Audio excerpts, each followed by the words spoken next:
Good evening, everyone. Andrew here, and it's been an interesting night.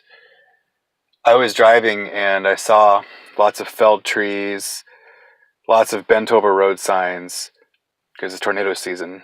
And I was driving into the city and I was driving and I saw these buildings that were literally destroyed, literally just minutes before I drove in by a tornado. So it's kind of funny how by such slight margins we can miss such significant events sometimes. You're just that close. I was talking to a friend and he said he literally heard the tornado and ran from it and ran inside and he survived, but it's like Mother Nature has the last laugh. Anyway, I want to talk about the distinction, the way I think about DaveSuperPowers versus C.S. Joseph. Because what happens is they both get different answers, but it's the same person, right? Like say you're typing the same person. Let's use Love Lou as an example. C.S. Joseph is like, she's an ENFJ.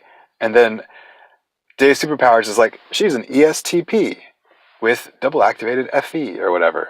If you don't know who those people are, DaveSuperPowers is known in the community for objective personality and his typing system where he uses a checksum style. So he has like a binary logic system. He's like, is this person an observer or a decider? And then the similar, like, is this person this way or that way? And it's like the system where he narrows it down to 1 out of 512 types.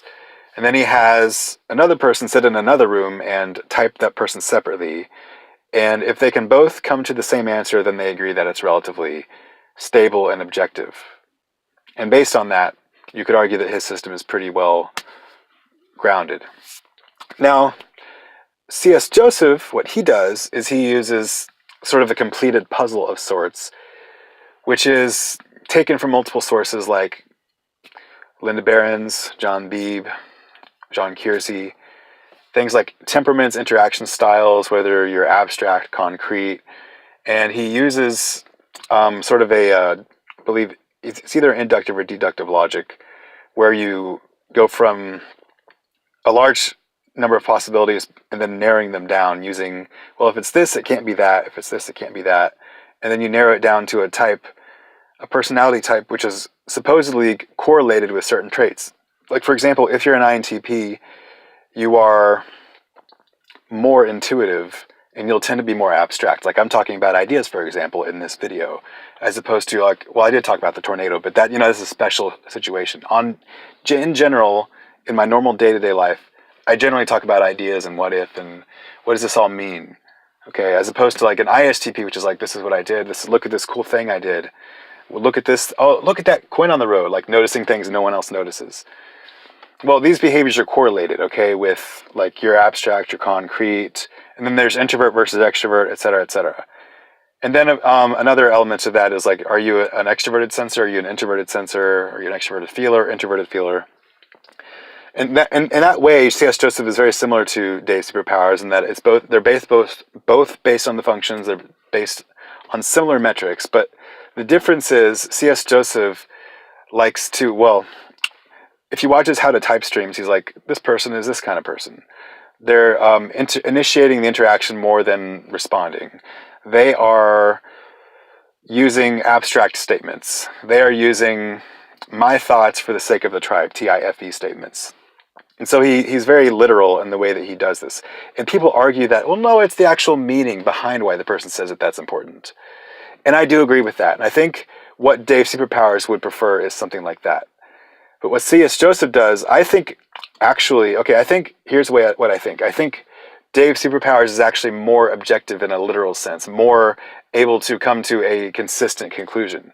And in that sense, I believe it's very valid. But at the same time, I think C.S. Joseph's system is actually more practically valid when you actually apply it. Because in a sense, it's correlated to what the person actually says and does. And all it really is you are using a type as sort of a symbol for a set of behaviors. So for example, the INTP would mean that I am abstract, I'm introverted, I am a control type, like I like to take in information then act. I talked about this in How I Learn Best as an INTP video. And then I like to, well, I think my leading way of interacting with reality is by looking for coherency. I'm looking for, if this is true, then this is true, or this can't be true, you see. And I am looking for the what if, or extroverted intuition. You see, and this another important distinction is the definitions for how people define these things. It's like DaveSuperPowers is going to have a certain set of criteria he uses to define what extroverted intuition is. And C.S. Joseph may have a slightly different interpretation of what that is. So if we can find some sort of standards, that would help us to figure out what's going on. But to use the example of Love-Lu, ENFJ or ESTP? Well, based on both their systems, they use the same functions. So they're both SETI, except in the case of Love-Lu, SETI would be ESTP.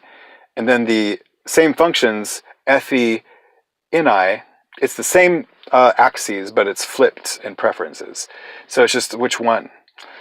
What DaveSuperPowers argues is that it's actually double activated FE, so it looks like an ENFJ, but she's actually ESTP. Something like that. And I would say that these are both valid. It's just literally defining them differently. But practically speaking, in terms of how Love-Lu actually acts, I think the symbolism of calling her an ENFJ actually works better, even if she is technically an ESTP according to DaveSuperPowers' system. Let's see if I can argue against this real quickly. How could it be wrong that these are essentially both the same thing? They use different definitions. No, I already talked about that.